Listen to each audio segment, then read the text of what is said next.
24 লোকসভা ভোটের জয় উদযাপন হবে 21 জুলাই। আর ঘোষণা তৃণমূল নেত্রীর। একই সঙ্গে তিনি সাবধান করে দিলেন, কালীঘাটের বৈঠকে তার বার্তা, অতিরিক্ত আত্মবিশ্বাস দেখানোর জায়গা নেই। যেখানে তৃণমূল হেরেছে সেখানে ঝাঁপাতে হবে।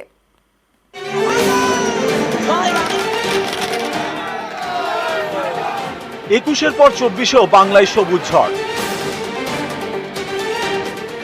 লোকসভায় তৃণমূলের সদস্য সংখ্যা 22 থেকে বেড়ে 29।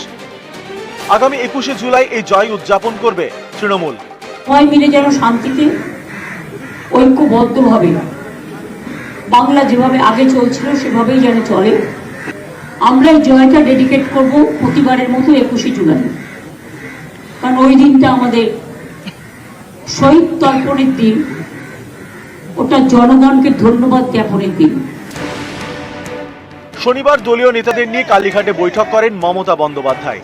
এই বৈঠকে নেতৃত্ব বুঝিয়ে দেন 24-এর লোকসভা ভোটের পর এবার পাখির চোখ 26-এর বিধানসভা ভোট। তৃণমূল নেত্রী বার্তা দেন, যেসব এলাকায় আমরা এগিয়ে সেখানে অতিরিক্ত আত্মবিশ্বাস দেখানোর জায়গা নেই। যেখানে হেরে গেছি সেখানে এবার ঝাঁপাতে হবে। কেন খারাপ ফল হলো সেটা খতিয়ে দেখতে হবে।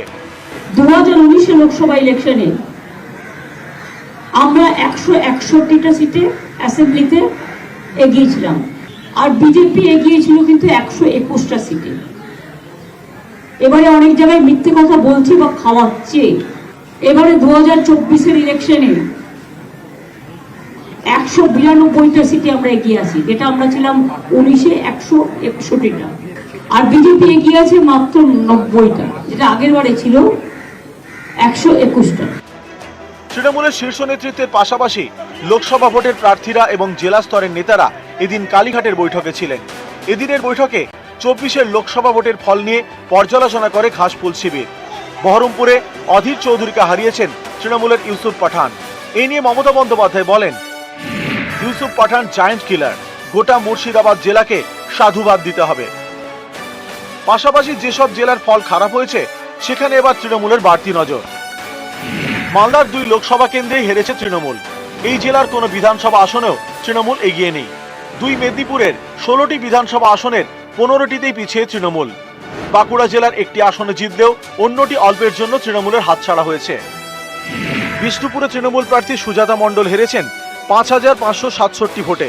মার্জিনে এসে মানে কোথাও আশানুরূপ রেজাল্টটা পেলাম না, এটাই আর কি দুঃখ। মেনলি দলের কিছু ন্যাক্কারজনক নেতারা তারা পারফরমেন্স দেয়নি। বিষ্ণুপুর কেন্দ্রে সুজাতার হার নিয়ে এদিনের বৈঠকে মমতা বন্দ্যোপাধ্যায় বলেন, সুজাতা অল্প ব্যবধানে হেরে গেল, ও কিন্তু দারুণ লড়াই দিয়েছে। বাঁকুড়ার প্রার্থী অরূপ চক্রবর্তীর বিষ্ণুপুরের দিকে নজর দেওয়া উচিত ছিল। একজন শুধু আমরা লস করেছি, তাকে জোর করে হারানো হয়েছে 2-3 হাজার ভোটে, এবং সেটাও ইলেকশন কমিশনের দয়ায় 3-4 সিট আমাদের হারানো হয়েছে। যেমন আপনারা যদি মেদিনীপুর পূর্বের রেজাল্ট দেখেন, টোটালটাই লুট করা হয়েছে। ডিএম চেঞ্জ করেছে, আইসিপিও চেঞ্জ করেছে, পুলিশের সেন্ট্রাল ফোর্স দিয়ে টোটালটাই রিড করা হয়েছে। মনে হচ্ছে যেন একটা আইসোলেটেড লুটেরা দ্বীপ তৈরি হয়েছে, লুট করবার, টাকা পয়সা থেকে শুরু করে জনগণের ভোট।